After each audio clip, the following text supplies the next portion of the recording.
Mis hermanos, hoy vamos a ver la segunda cláusula del pacto que tuvo Israel con Dios. Los que estuvieron el domingo pasado, vimos cómo cuando la palabra viene, ella tiene un impacto, de tal manera que este pueblo se mueve a comprometerse con Dios en ciertos aspectos. Ahora decíamos que el hecho de que esto se encuentre en el Antiguo Testamento en ninguna manera le quita el valor. Y es más, Hebreos dice que la ley tiene la sombra de las cosas venideras. ¿Qué es eso? Cuando una persona está caminando, a veces usted no ha alcanzado a ver la persona, pero la sombra de alguna manera le da testimonio a usted de que viene alguien, ¿sí? Usted por la sombra ve si es alto, es bajito, gordo, ¿eh? La sombra no es la persona, no es la realidad, pero apunta a una realidad. De la misma manera, la ley y los pasajes que estamos leyendo, que son como un resumen de la ley, no son la realidad, hermanos, pero apuntan a la realidad. Apuntan a Cristo, apuntan a aspectos de su carácter, de su gloria, de su santidad. Apuntan a aspectos de la voluntad de Dios para su pueblo.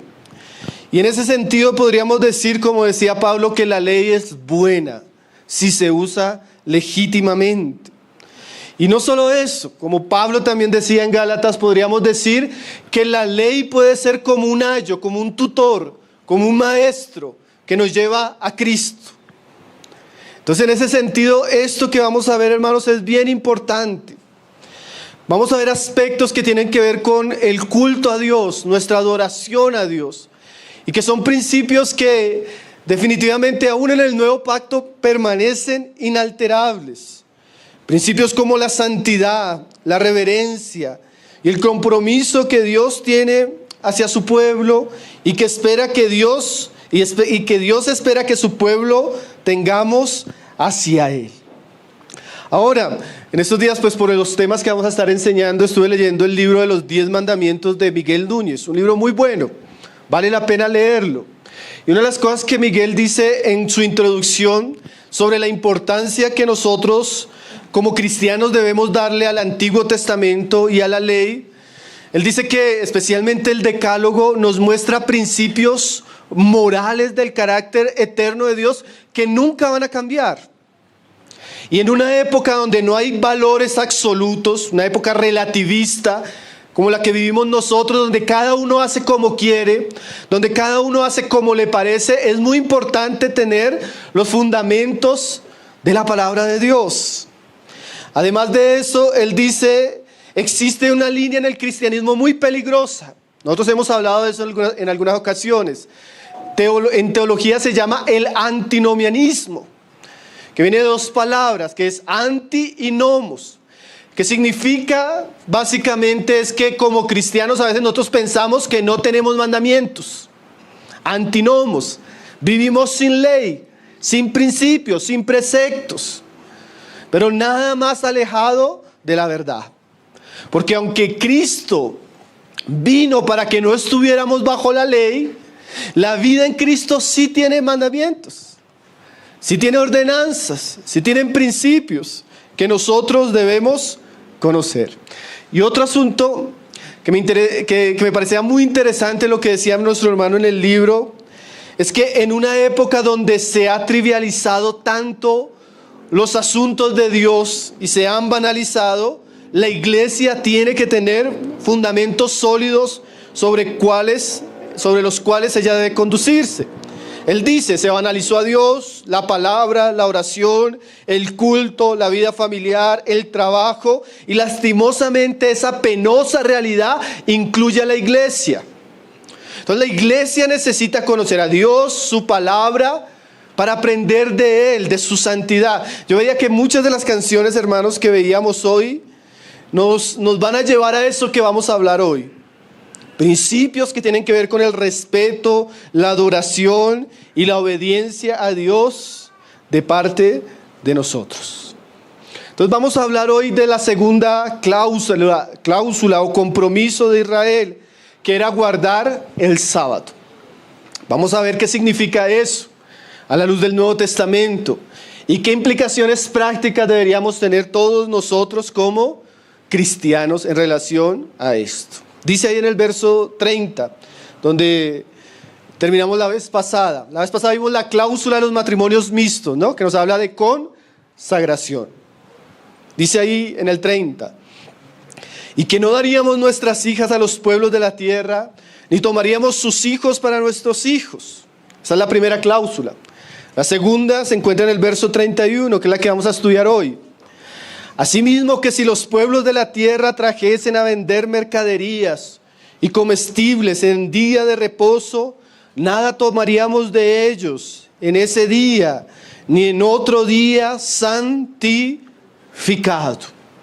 Esa es la segunda cláusula. Ellos se comprometían a guardar el sábado, a no participar del comercio que tenía el mundo, ni el sábado ni otros días santificados. Ahora, hermanos, de verdad que esto tiene tanto para decirnos que, por eso les decía que tal vez vamos a ir poco a poco en este capítulo.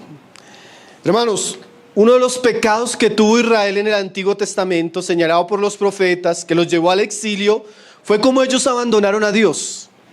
Los profetas mencionaban eso de manera regular. Y en ese abandono a Dios, abandonaron su culto, abandonaron sus mandamientos y sus preceptos. Y Jeremías, yo sé que los hermanos conocen esos pasajes, Jeremías denunciando eso decía: ¿qué nación cambia sus dioses? Pero mi pueblo se fue tras lo que no aprovecha. Me dejaron a mí fuentes de aguas vivas y cavaron para ellos cisternas rotas. Y en ese contexto Jeremías les decía que ellos decían: quebraremos nuestro yugo y no te serviremos. Quiere decir que Israel abiertamente se rebelaba contra el servicio que Dios les demandaba. Quiere decir, no guardaban el sábado, no asistían a las santas convocatorias, quebraban la ley, vivían como paganos.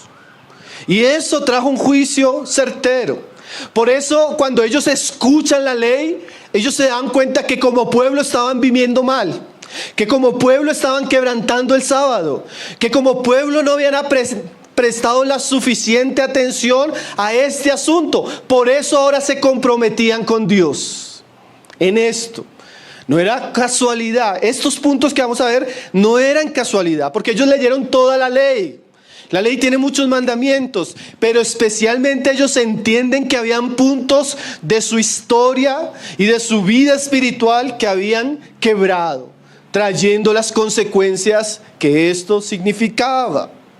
Entonces ahora ellos dicen, miren lo que estamos leyendo, que si los pueblos trajesen a vender mercaderías y comestibles el día de reposo, nada tomaríamos de ellos en ese día ni en otro día santificado. O sea, el pueblo vuelve en un sentido a la ley y a la obediencia de guardar el sábado. Ahora, hermanos, vamos a mirar nosotros lo que significaba guardar el sábado y su aplicación para nosotros como cristianos. Ese mandamiento se encuentra ahí en Éxodo 20, verso 8. Si usted puede abrir Éxodo, téngalo bien abierto porque es el pasaje clave que vamos a estar mirando hoy. Y vamos a estar entendiendo un poco el compromiso de Israel en relación a esto y ver la sombra de esto ya nosotros en la realidad. Dice Éxodo 20, verso 8, que es el pasaje del Decálogo, los 10 mandamientos. Dice así el verso 8: acuérdate del día de reposo para santificarlo. 6 días trabajarás y harás toda tu obra, mas el día séptimo reposo para Jehová tu Dios.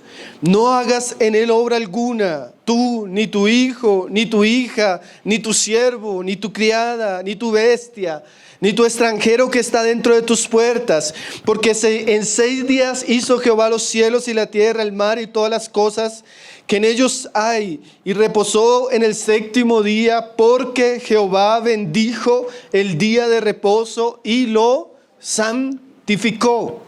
Esa es la parte de la escritura que sirve de base para el compromiso que ellos toman.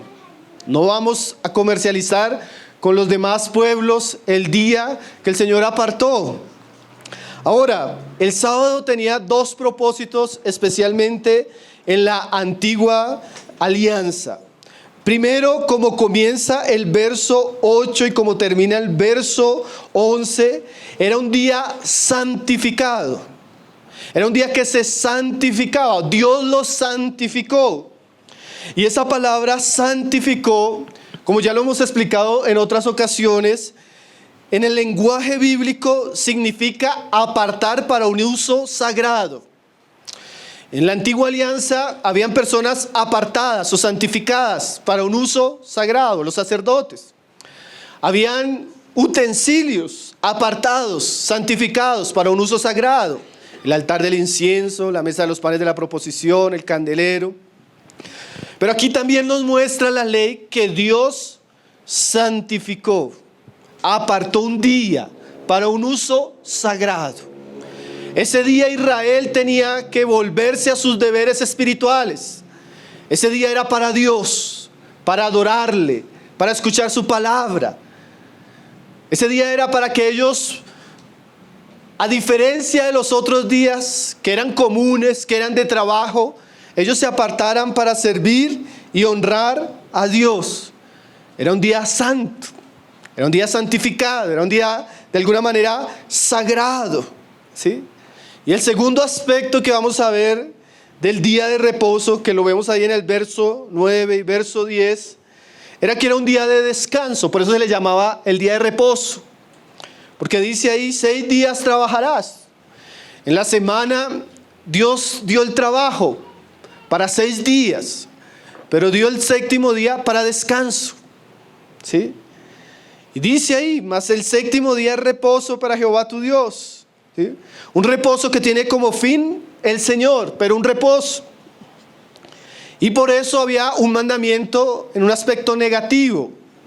Para no profanar el día, ellos no podían hacer ciertas cosas. No hagas en él obra alguna, tú, ni tu hijo, ni tu hija, ni tu siervo, ni tu criada, ni tu bestia, ni tu extranjero que está dentro de tus puertas. Todos los que eran parte del pueblo de Dios y sus casas, ese día no podían trabajar. Ese día era apartado para Dios y para el descanso. Dios sabía, hermanos, en su sabiduría infinita, que en el ciclo de la vida del hombre, el hombre necesitaba un día para descansar y para buscarle a Él.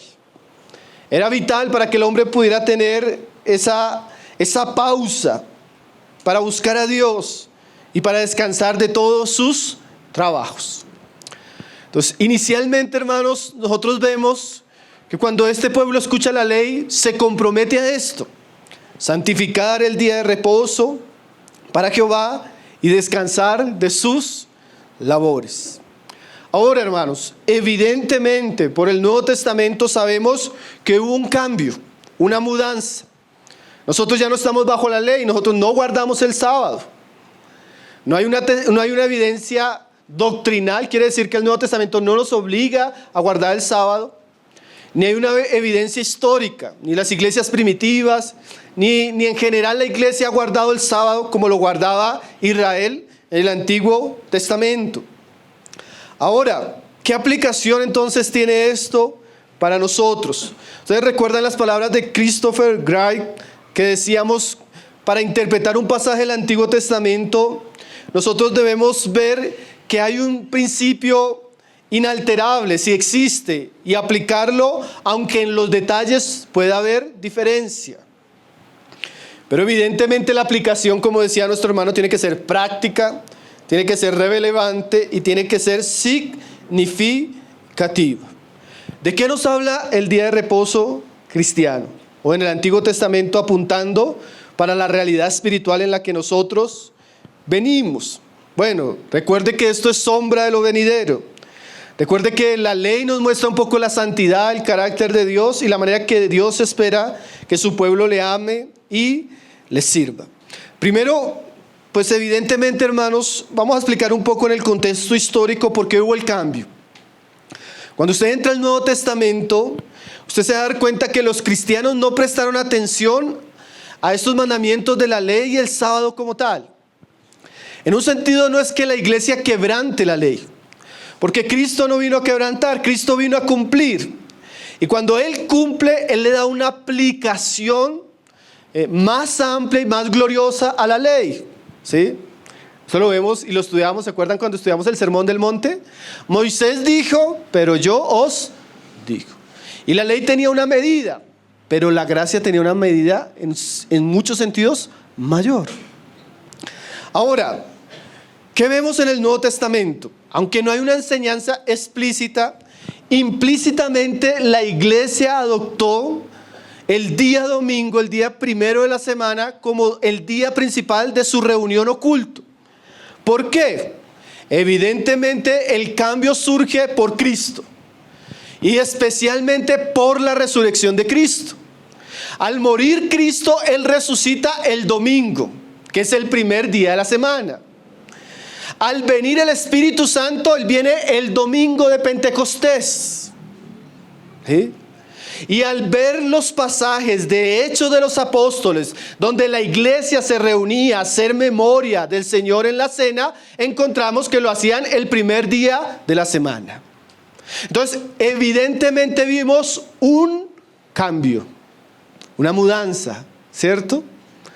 De allí, además de eso, nosotros podemos apelar a algunos pasajes bíblicos. Por ejemplo, Apocalipsis 1:10. Si usted lo tiene, sería bueno que lo lea y lo marque. Juan contándonos cuando él recibe la revelación del Apocalipsis, que es el libro que sella la revelación y el canon divino, el Nuevo Testamento. Juan dice así: yo estaba en el Espíritu en el día del Señor. O sea, Juan el domingo nos dice que él estaba en el Espíritu, o sea, en una actitud seguramente de búsqueda interior de Dios. Y le llama a ese día el día del Señor. ¿Por qué? Porque eso sucedió en la iglesia. La iglesia dejó de practicar el sábado porque ahora su punto de referencia era Cristo y su resurrección. De ahí en adelante ellos comenzaron a llamar el domingo, el día del Señor. Tenemos el testimonio, que sería bueno que por lo menos lo mencionemos. Yo no quise mencionar muchos, pero sí por lo menos algunos de los testimonios de la iglesia primitiva. Cuando hacemos referencia a la iglesia primitiva, ¿quiénes son estos hermanos? Bueno, fueron los discípulos de los apóstoles, las iglesias que dejaron los apóstoles cuando ellos murieron. ¿Y por qué los mencionamos a ellos? Porque ellos escribieron también cartas que no están en la Biblia, pero que son parte de la historia y que nos muestran qué pensaban los cristianos primitivos, cómo adoraban, qué practicaban.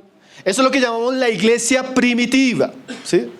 Entonces miren las referencias que tiene la iglesia primitiva. En la Didaqué, que es un libro escrito más o menos en el año 100 de la era cristiana, en el capítulo 14, en el verso 1 dice: en el día del Señor, porque ese lenguaje ya venía de la misma escritura, Apocalipsis, únanse, partan el pan y tomen la cena. Ignacio de Antioquía, que fue un discípulo y amigo cercano de los apóstoles, más o menos por el año 110, él escribe una carta, la carta a los Magnesios. En el capítulo 9 él dice: así pues, los que habían andado en prácticas antiguas alcanzaron una nueva esperanza, sin observar ya los sábados, sino moldeando sus vidas según el día del Señor. O sea que una característica de los cristianos era que ya no guardaban los sábados, sino que ellos moldeaban su vida según el día del Señor. Justino Mártir, uno de los primeros mártires de la iglesia, que conocemos su historia.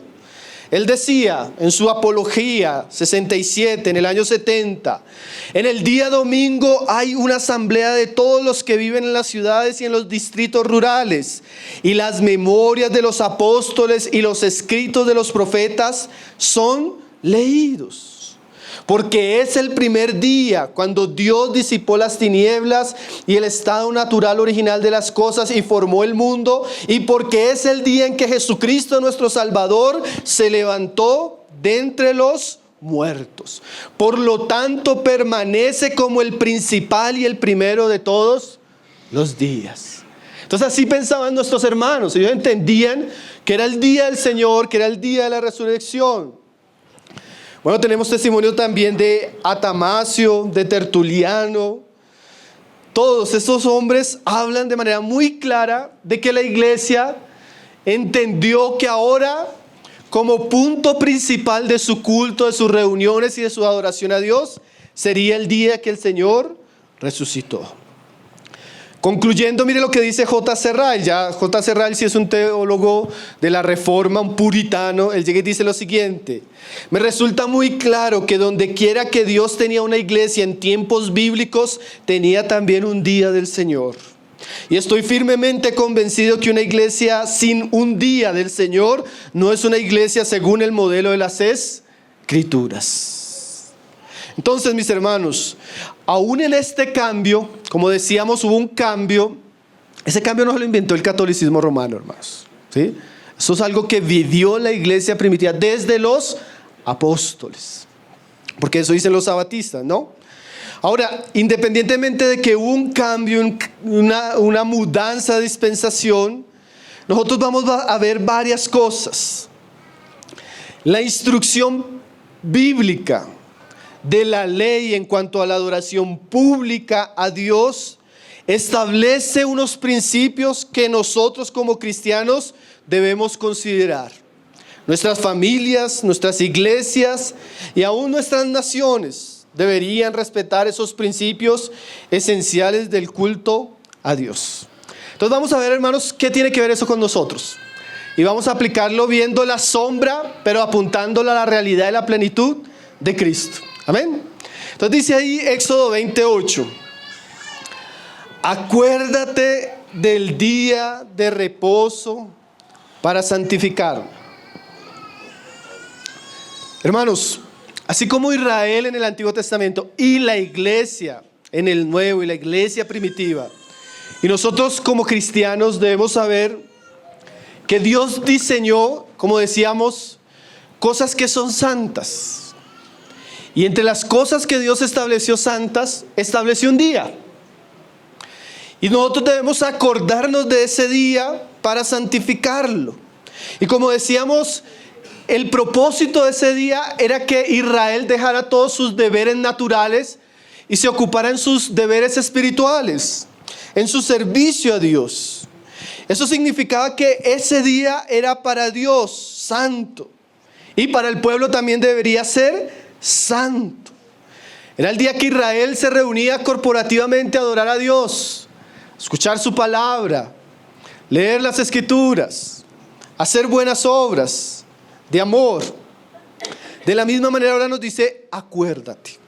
¿Por qué Dios dice acuérdate? Porque nosotros tenemos la tendencia a olvidar. Cuando Dios siempre dice acuérdate es porque se nos va a olvidar.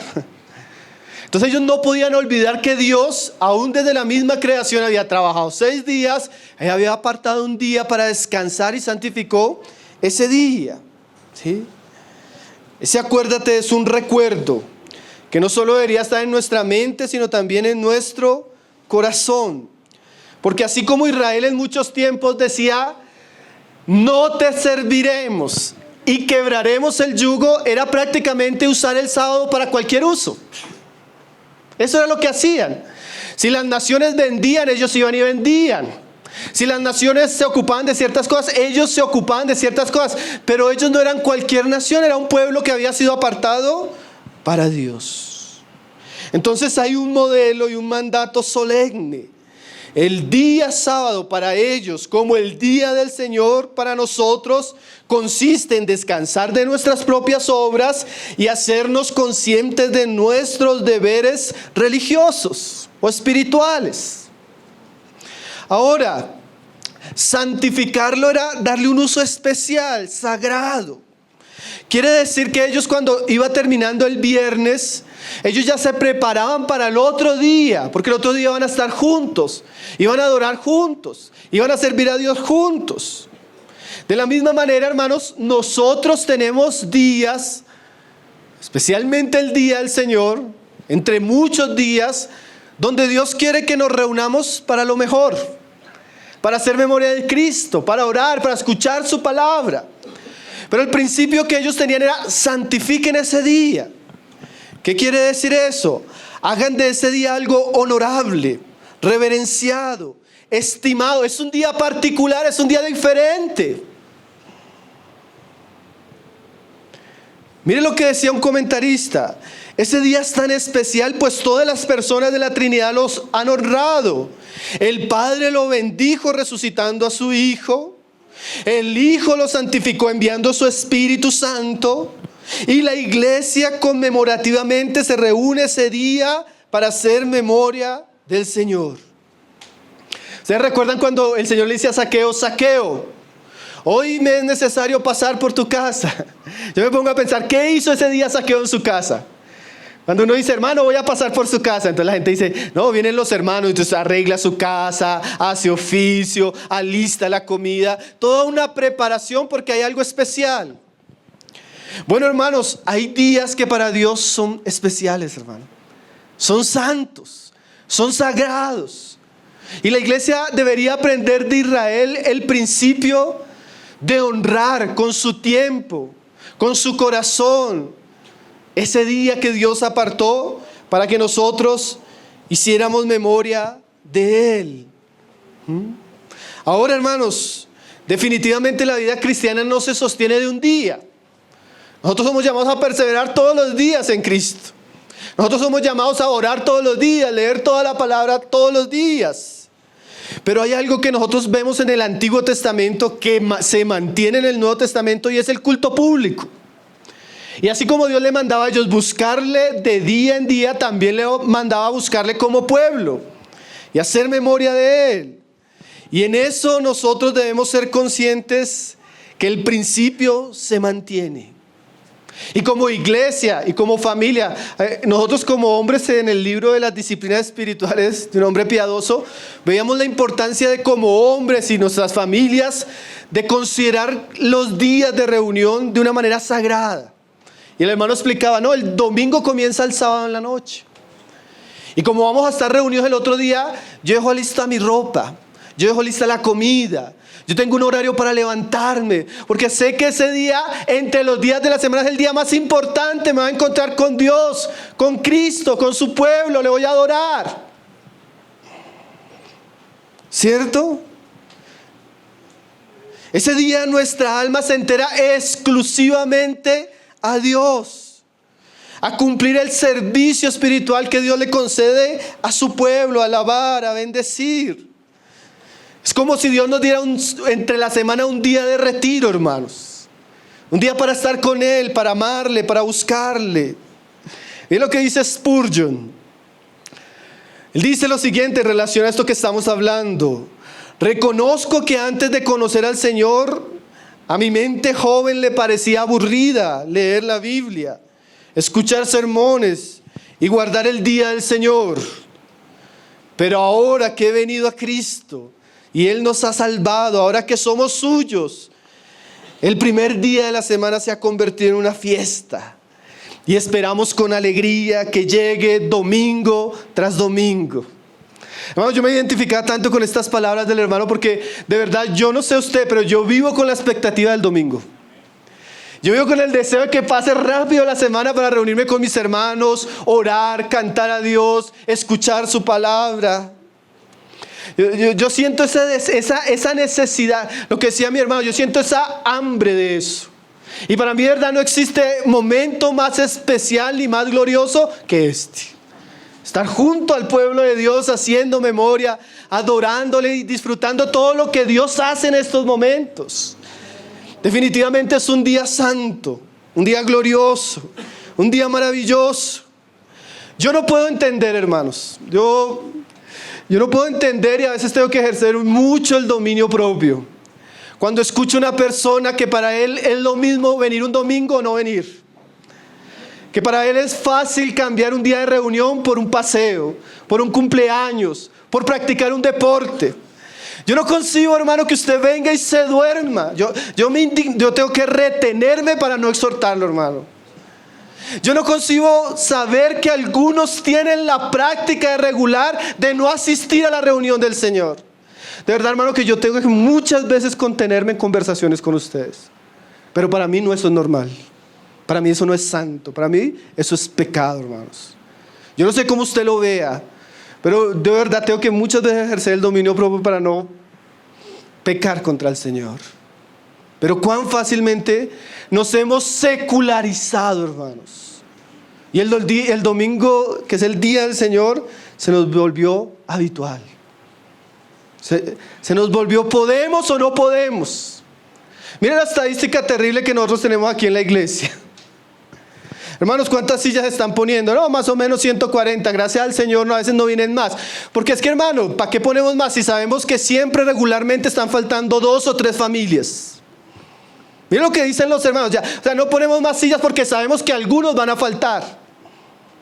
¿Sí? Algo que era santo, hermanos, algo que era glorioso, para muchos se volvió un día normal y no lo es.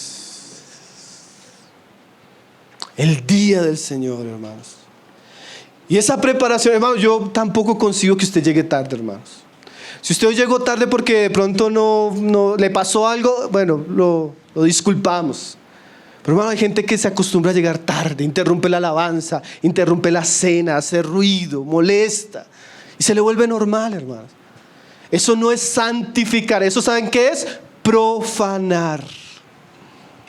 Menospreciar. Para usted es normal, para nosotros no lo es. Que la reunión fuera a las 6 de la mañana, hermanos. Es que vivo lejos, hermanos, los que más llegan temprano son los que más lejos viven. Pero nos acostumbramos de manera irreverente a vivir así, hermanos. Y así enseñamos a nuestras esposas, a nuestros hijos, a las personas que invitamos. No importa que llegue tarde, yo también llego tarde. Lo invito el domingo, pero yo no puedo ir porque tengo que ir a hacer esto. Hermanos, pecamos sin darnos cuenta contra cosas que deberíamos guardar y santificar.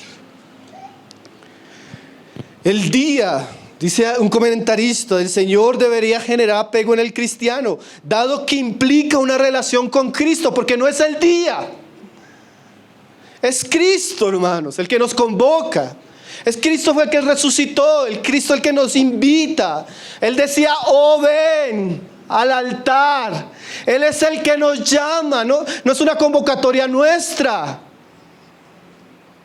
No es que yo solo voy cuando está el hermano tal o el hermano tal. Entonces usted no es cristiano y parte de la iglesia. Usted es parte de un club de fans que sigue hombres. Pero la invitación es a Cristo, a su palabra, a hacer memoria de Él, a adorarle. Qué día especial que el Señor resucitó, venció la muerte, ascendió a los cielos, fue exaltado. Y hoy hacemos memoria de eso con alegría. Por eso para nosotros es santo, por Cristo. ¿Sí? Todo buen cristiano debería tener aquel día en alta veneración. Hermanos, yo me ponía a pensar y hablábamos en estos días porque yo le decía a los hermanos, sí, hermano, yo tengo una carga con este tema.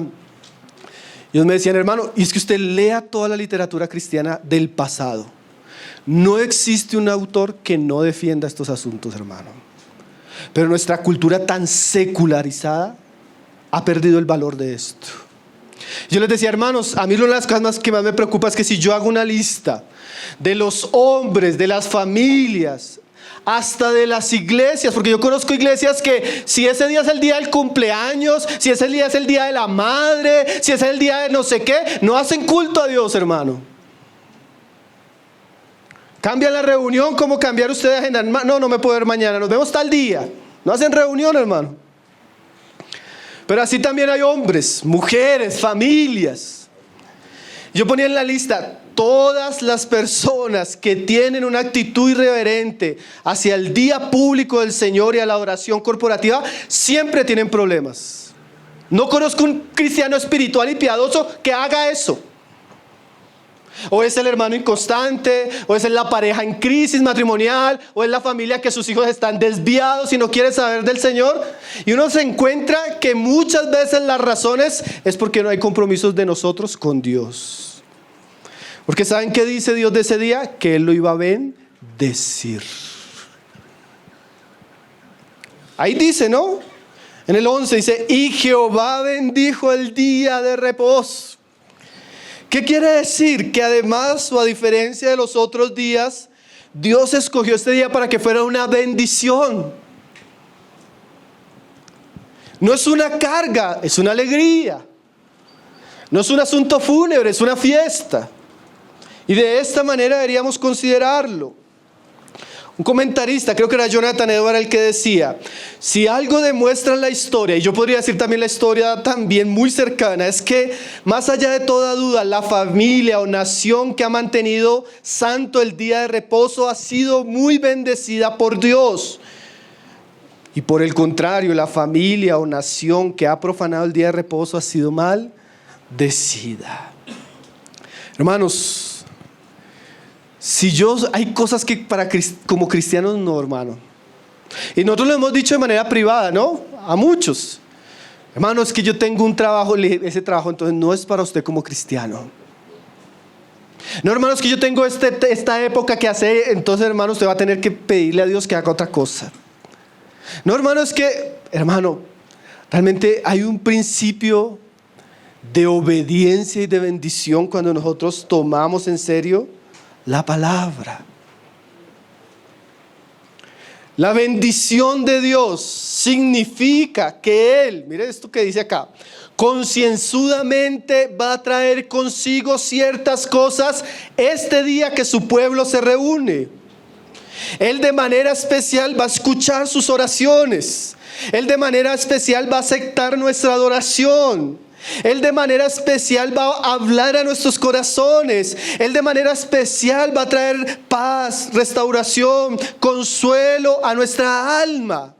O sea, yo ahorita veía en la alabanza, hermano, ¿qué día de la semana usted vive lo que vivimos ahorita cantando a Dios? Por más que usted ponga música, por más que usted ore, hay momentos especiales, ¿no? Donde la oración es tan sublime, ¿cierto? Donde la alabanza toca tan profundamente nuestro corazón, donde la palabra nos habla tan claramente a nuestra vida. ¿Usted disfruta de esos otros días? No. Definitivamente, aunque Cristo está diariamente presente, Él de manera particular bendice estas convocatorias. ¿O no es así, hermanos? Es que yo no sé cómo explicarlo porque es algo que uno experimenta, ¿no, hermanos? Hermano, qué triste, qué doloroso el día que no podemos estar, o porque estamos viajando, porque estamos enfermos. Es algo que nuestra alma necesita y que debemos hacer con diligencia y con conciencia. Un comentarista decía, ve lo que él decía hablando de la bendición de este tiempo que buscamos a Dios. Cuando el polvo del mundo ha obstruido las ruedas de nuestros afectos, que apenas pueden moverse hacia Dios, llega el domingo y engrasa las ruedas de nuestros afectos y avanzan rápidamente. Para esto Dios lo designó, para que nuestros pensamientos suban al cielo, para que nuestra lengua hable de Dios, para que nuestros ojos derramen lágrimas y nuestra alma arda de amor. El corazón que toda la semana estuvo frío, en reposo, ahora se funde y se aviva por la palabra del Señor. El día del Señor es el amigo del fiel cristiano. Limpia el óxido de nuestras gracias y es un jubileo espiritual en el que el alma está dispuesta a conversar con su Hacedor. Hermanos, ¿qué tan importante es para nosotros este día? ¿Cuán solemne es este día? ¿Cuánto nos preparamos para este día que vamos a estar juntos delante de la mesa? Hermanos, es triste que a veces los hermanos se levantan tarde, discuten, llegan tarde y su actitud hacia la reunión es tan indiferente, hermanos. Cuando la Biblia dice, cuando reunís, ¿qué pues traéis? Quiere decir que el corazón piadoso viene preparado, ya orado. Ya ha buscado la palabra, ya ha tenido un tiempo con Cristo donde Cristo le ha dado cosas para que Él pueda orar en medio del pueblo de Dios, para que Él pueda cantar en medio del pueblo de Dios, para que Él pueda proclamar. Él ha dejado todas sus preocupaciones, todos sus afanes atrás y ahora ha venido dispuesto a estar en un tiempo santo para Dios. Y no solo eso, sino que, mire lo que decía el pasaje, eso era un asunto que ni ellos, ni sus hijos, ni sus hijas. ¿Cuánto nosotros enseñamos esto a nuestros hijos, hermanos? Hijo, 6 días trabajarás. Es que no hice lo de la universidad. 6 días trabajarás. Es que tengo 6 días trabajarás. Y el 7º es para el Señor. Es que no importa. Hay tiempo para todo. Pero este día lo hizo el Señor para Él. ¿Cuán serio es usted con eso? Usted, su familia. ¿Sí? ¿O es como los que decíamos ahora? Viene el cumpleaños y ahí a usted se le olvidó el día del Señor. Llegó su tío de visita y ahí a usted se le olvidó el día del Señor. Jugó la selección el partido de fútbol y ahí a usted se le olvidó que era el día del Señor. Le nació una necesidad en una situación y usted se ocupó de su finca, de su tierra o de sus negocios o de su matrimonio y ahí se olvidó del Señor. Hermanos, es un día santo y eso deberíamos entenderlo. No es normal y no trae bendición a nuestras vidas. Por el contrario, trae muerte. El cristiano que se acostumbra se vuelve indiferente, carnal, superficial. Fácilmente cae bajo el yugo de los afanes de esta vida y los negocios. Entonces, el primer principio, hermanos, hay un día que Dios apartó para que sea sagrado, santo. Descanso, hermanos. Descanso, dice ahí en Éxodo verso 10, Éxodo 20 verso 10. Mas el 7º día reposo es.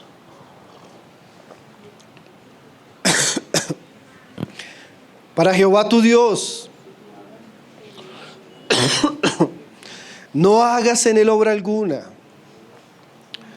Hermanos, hay días para trabajar. Hay días para trabajar. Hay días para descansar, hermanos. Si usted afecta el diseño de Dios, usted afecta su salud. Usted afecta sus relaciones familiares. Usted afecta el testimonio a sus hijos.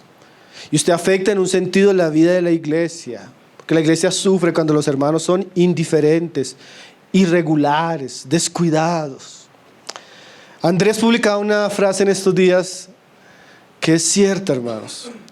Cuando para una familia el día del Señor o la iglesia se vuelve opcional, para sus hijos se vuelve irrelevante. Y es cierto, hermano. Si usted acostumbra que ese día lo aparte es para hacer de todo, menos para Dios, menos para servirle, menos para descansar en Él, usted está atentando contra el principio del Señor. Hermanos, Dios hubiera podido decir, porque es Dios: un día trabajaréis y el 6 días descansaréis. Él hubiera podido decirlo, Él era Dios, hermano. Pero Él estableció un ciclo para que nosotros, por un lado, trabajemos, seamos responsables, pero por otro lado también aprendamos a descansar principalmente para Él. Y en ese para Él, claro que incluye nuestro descanso, incluye el tiempo que damos como familia. Pero nosotros debemos tener cuidado sobre eso. Miren, hermanos, que la única nación en la antigüedad que practicaba un día de descanso era Israel. Las naciones todas tenían un ciclo de esclavitud tipo Faraón, tipo Egipto. La gente no descansaba. Estaban esclavizados día a día de sus dioses, de sus trabajos, de sus actividades. Pero mire cuán bueno es Dios, que nos da un día para Él y para descansar.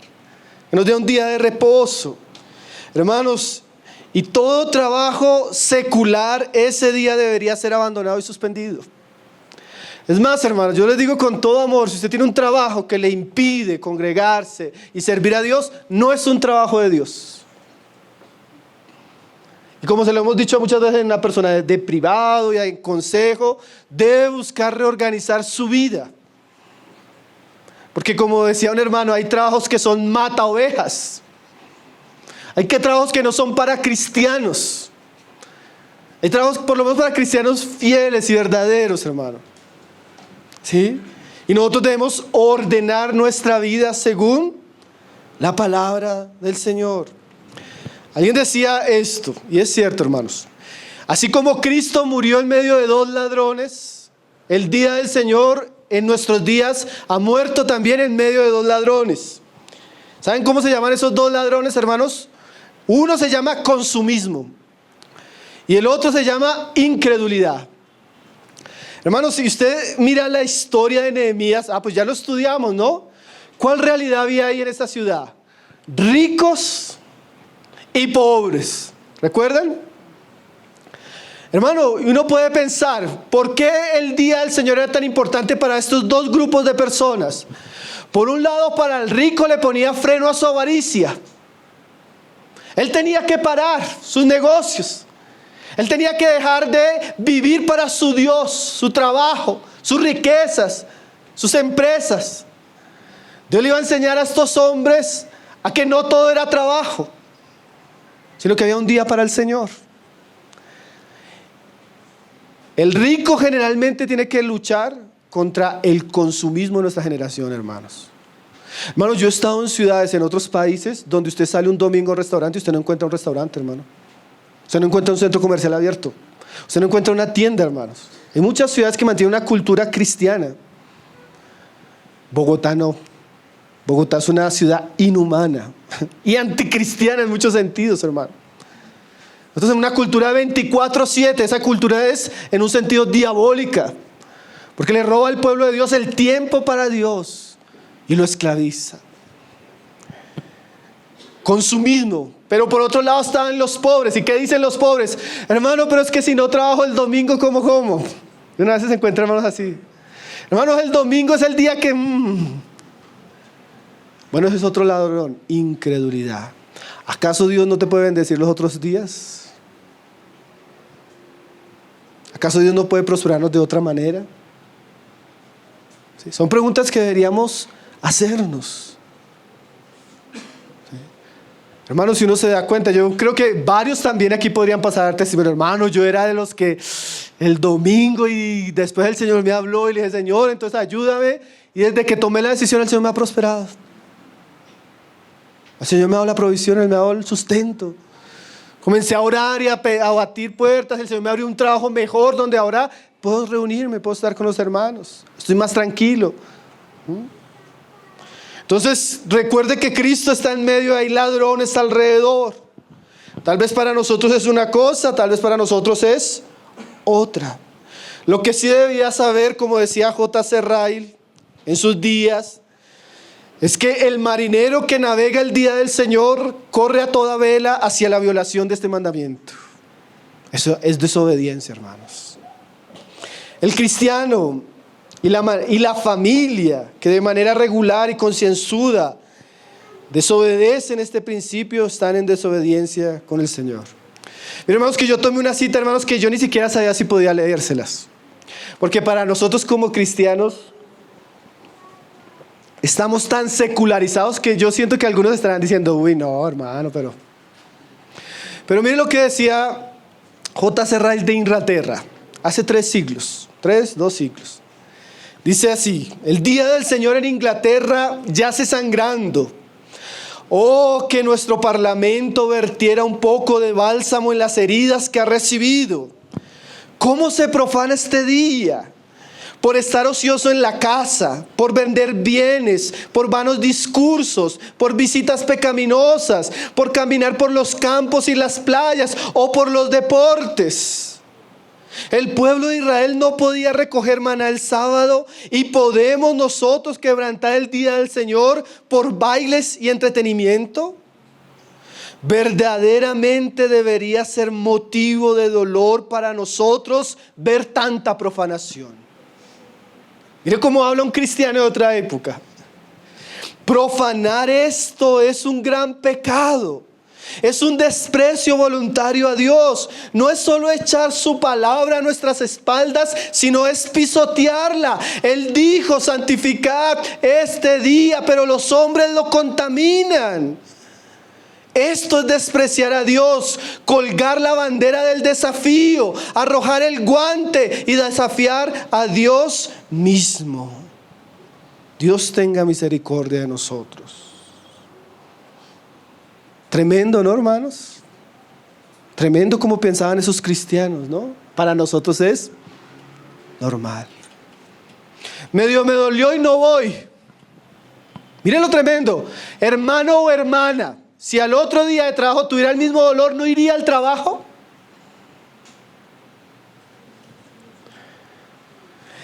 Es que me vino la visita y ¿qué? El que ama a padre, a madre más que a mí, no es digno de mí.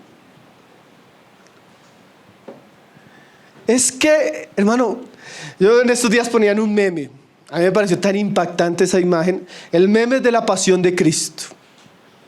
Y está el actor de la pasión así todo ensangrentado, hablando con Mel Gibson, que era el director. ¿Usted ha visto el meme? Entonces está el director Mel Gibson hablando con Cristo, el actor. Y el actor así todo ensangrentado, así con las ropas de... Y el meme es yo contándole mis problemas a Cristo. Entonces, piensen, hermanos, que el día que el Señor estableció la cena, miren lo que dijo Camilo, hermanos, que está en la palabra. Iba a ser escupido, iba a ser torturado, iba a ser quebrantado, iba a ser molido, su espalda, hermanos, herido totalmente. Y usted dice que no puede venir a la reunión porque ¿qué? ¿Qué va a justificar el día que usted se encuentre con Cristo ensangrentado en su gloria? Y usted le diga: no, es que no pude porque me dolió esto. Pero aún así con eso iba al trabajo todos los días.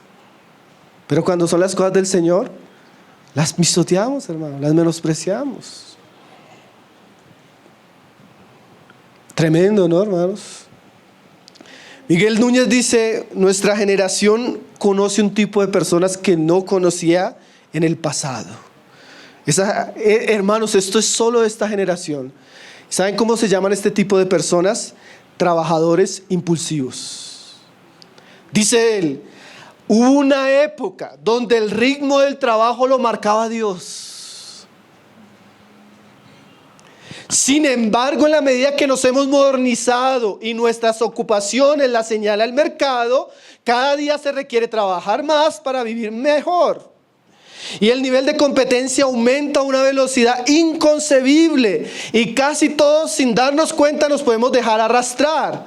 Y ha surgido un tipo de persona que es como una especie de enfermedad emocional que se caracteriza por la compulsión a trabajar en exceso. Son enfermos, no quieren descansar ni un día. Si su jefe les ofrece hacer más, no les importa. No les importan las cosas del Señor, no les importa su familia, no les importa sus hijos. Ellos dejan todo por esclavizarse a una empresa que nada les da, porque el día que no lo necesita, lo sacan. Enfermos en el trabajo, adictos al trabajo. Eso nunca existió, hermanos. Eso es una adicción de nuestra generación. Usted va a mirar, hay documentales, hermanos. El síndrome de Burnout. ¿Ha escuchado hablar de eso? Agotamiento. Una generación que no descansa, hermanos. Ahora, esos negocios de trabajo en casa y de todas esas cosas, hermano, tanto cuidado que un cristiano debe tener, porque sin darse cuenta termina esclavo. Termina sacrificando su alma, su familia, su devoción a Dios, su servicio. Dice él: estas personas no se niegan a ningún trabajo. Yo hablaba con un cristiano y me decía: hermano, es que me ofrecieron tanto. Yo le dije: no le conviene. Y hermano, pero me ofrecieron más. Y yo le dije: ¿usted conoce la historia de Balaán? Que por una oferta mayor se vendió. Hermano, eso no solo le sucede a los profetas de la prosperidad. Mi esposa hablaba en estos días con una mujer. Por plata, hermana. Por plata bajarse a reunir. Por plata. Sí, hermana. Por lo menos fue sincera. Sí. Hermanos, nosotros debemos tener cuidado porque ese es uno de los ladrones que mata la vida del Señor, mata nuestras responsabilidades con Él. Hermano, y uno dice, Miguel Núñez, yo le animaría a leer el libro. Dice, generalmente estas personas andan. Y mire, dice usted, y uno decía, yo decía, así es. Generalmente estas personas son ansiosas, irritables y detestables. Porque cuando usted rompe el ciclo de descanso, hermano, usted se vuelve así. Irritable. Sus hijos le molestan. Su familia recibe toda su descarga emocional porque usted no está descansando. Usted vive como, perdóneme la palabra, como un animal. Pero ¿saben qué, hermanos? Hasta la ley mandaba a los animales y a la tierra a descansar. Ya lo vamos a ver en la próxima reunión. Tremendo, ¿no, hermanos? Hasta la tierra tenía que descansar, hermanos.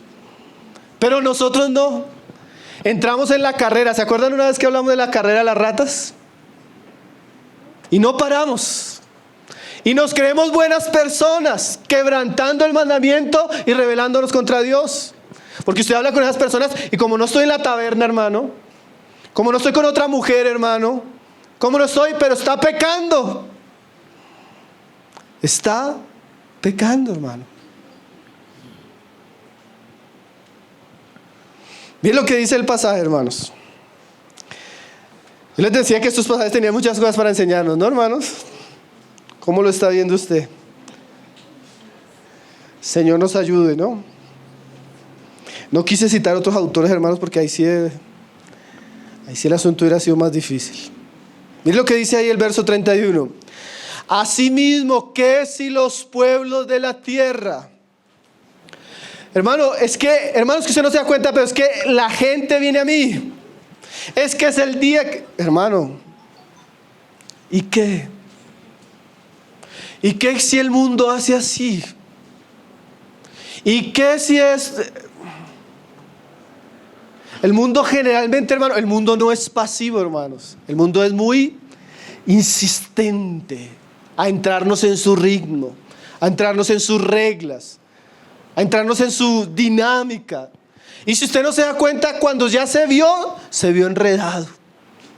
Se vio perdiendo su tiempo, sus días, su vida. Que si los pueblos de la tierra trajesen a vender mercaderías y comestibles en otro día de reposo, nada tomaríamos de ellos. Hay una resistencia al mundo, ¿no? a la práctica de los demás.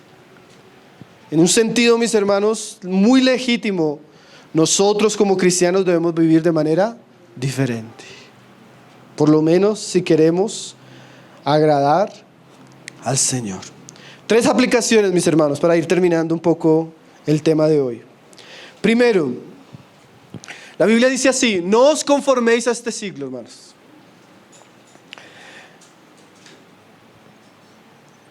Cuando mi vida entra en choque o en discrepancia con la Biblia, ¿yo qué tengo que hacer?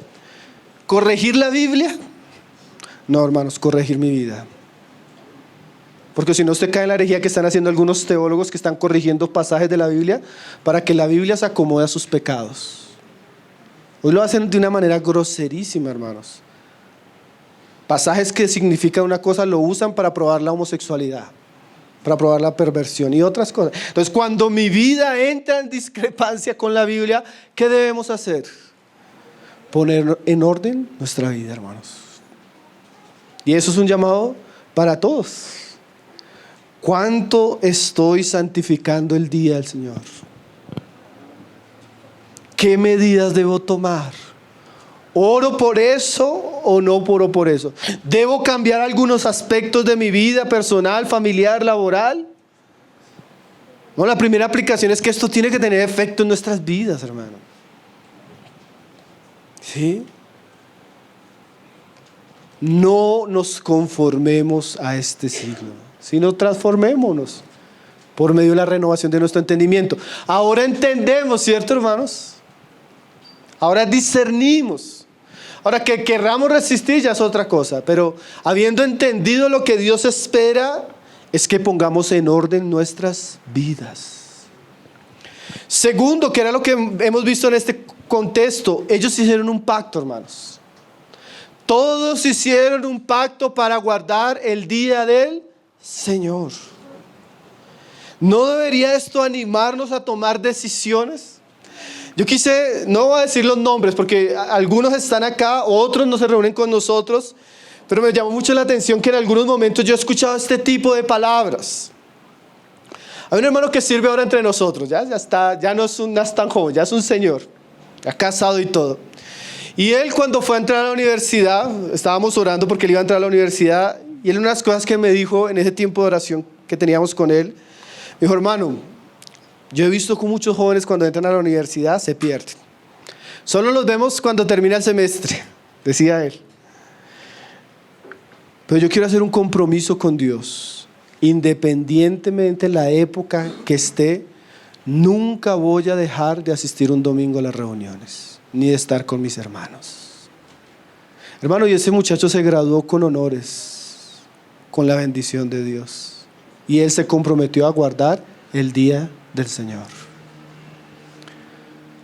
Pactos. En estos días, hablando con los hermanos, un hermano me decía, porque hablando del tema, me dijo: hermano, ¿sabe qué? Para mí eso es tan importante que el año pasado no hubo un domingo que yo no me reuniera a hacer memoria del Señor. Ni yo, ni mi familia. Siempre estuvimos. Así estuviéramos viajando, estábamos en la mesa del Señor en otra ciudad. Hermanos, póngase usted a pensar en este año que llevamos, ¿cuántas veces usted ha dejado de asistir a la mesa del Señor? ¿No debería ser un compromiso de nosotros delante de Dios?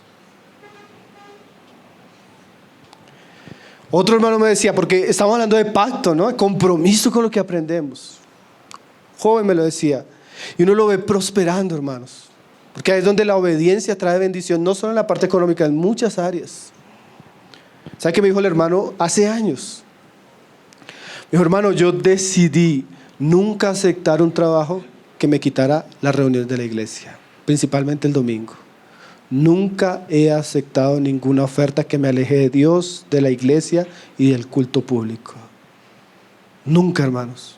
Y discutí con jefes y perdí trabajos, pero Dios nunca me ha dejado en vergüenza. Tremendo, ¿no, hermanos? Esos son los compromisos que debería reflejar la palabra. Hay uno muy conocido, hermano, en la historia de la iglesia. Eric Liddell. ¿Quién conoce la historia de Eric Liddell? Él fue un misionero muy conocido, hermanos. Fue un hombre que Dios usó, un atleta escocés. Y saben que este hombre era un corredor famoso de atletismo, hermanos. Y ellos tenían la competencia más importante para un deportista, las Olimpiadas. Ellos tenían que correr el día del Señor, hermanos.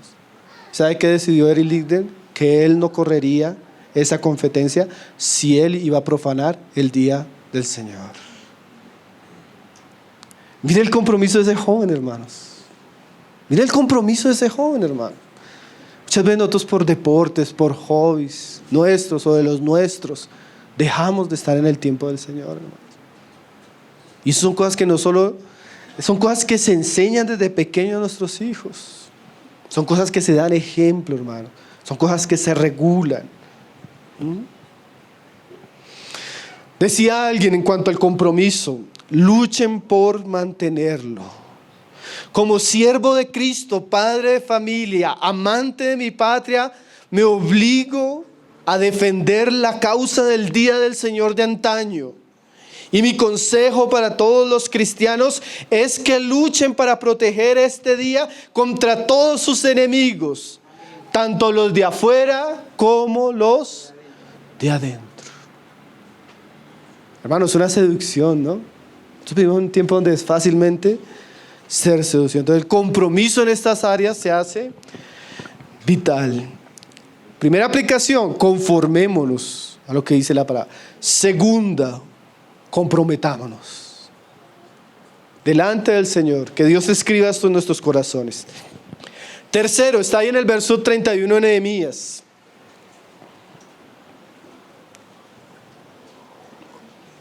Entonces cuando usted viene a nosotros, hermano, y nos dice algo así bien zafado en relación a esta...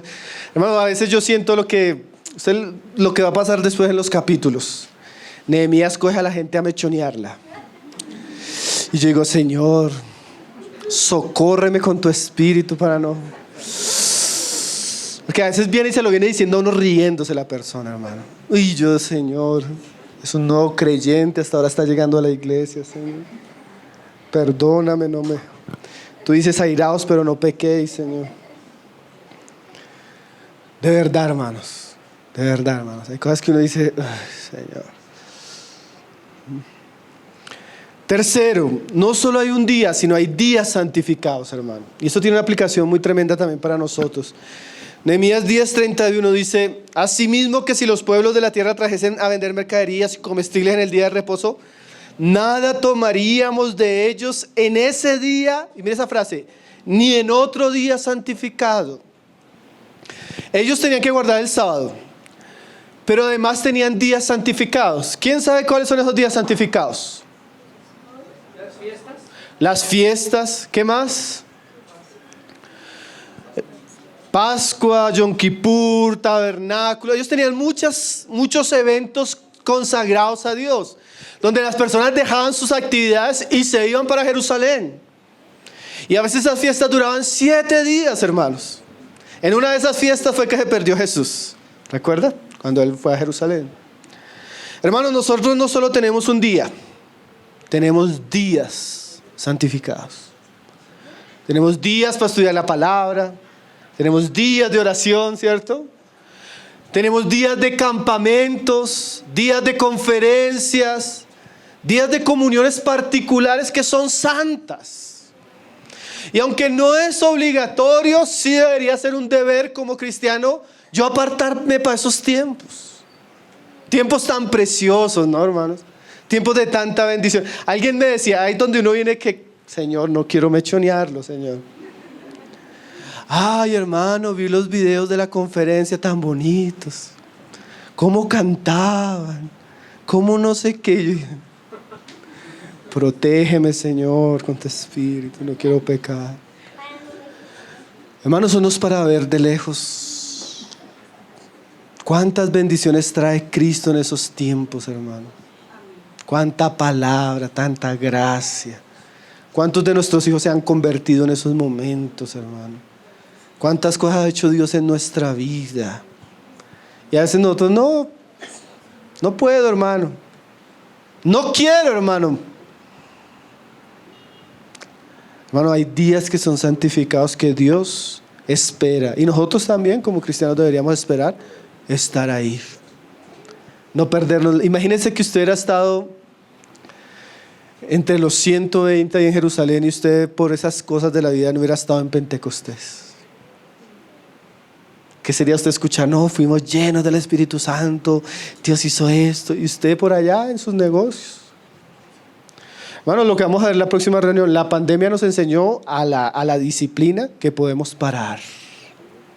Yo siempre he dicho, uno ve, hermanos, que uno ve a las familias piadosas, no ganan tanto, pero honran al Señor, y lo que ganan les sobra, les alcanza, está bendecido. En cambio uno ve al necio, al desobediente, que eso lucha y aunque gana más, no le alcanza. ¿Saben? Porque la ecuación es qué tiene la bendición de Dios y qué no la tiene, hermanos. Esa es la ecuación, hermanos. Si eso está en las manos de Dios y es bendecido, o si no está en la mano de Dios. Entonces todo lo que nosotros llamamos santa convocatoria, hermanos, todo ese tiempo, esos días que apartamos para propósitos nobles, deberíamos decir como este pueblo: el sábado no vamos a comercializar ni eso, ni tampoco los días santos. Que el Señor nos ayude, hermanos, que el Señor nos ayude. Amén. Padre, te damos gracias, Señor. Te damos gracias porque tú, en tu misericordia, Señor, Nos hablas, Señor Jesús. Nos hablas por tu palabra, Señor. Y nos enseñas, y tú sabes por qué nos llevas a estos temas, Señor. A veces temas que tal vez nosotros no trataríamos, Señor, pero tu palabra es tan clara, tan preciosa, que ella viene a tocar muchas áreas de nuestra vida, Señor. Viene a ordenar, Señor. Viene a transformar, Señor. Viene a ayudarnos, Señor. Gracias por tu palabra, Señor. Que como este pueblo se levantó y deseó obedecer y comprometerse con tu palabra, así mismo nosotros, Señor. Así mismo nosotros realmente podamos buscarte, amarte, anhelarte, Señor.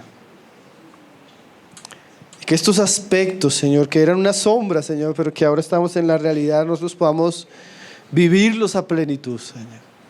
Realmente nosotros vemos la sabiduría que hay en esto que tú has dicho, Señor. La bendición que hay, Señor. Guárdanos, Señor. Guarda nuestros corazones. Aquíétalos y lo que hemos aprendido tú puedas instruirnos, Señor, y transformarnos a través de ellos, Señor. Te damos la gloria, te damos la honra. En el nombre glorioso de tu Hijo Jesús, Señor. Amén. Amén.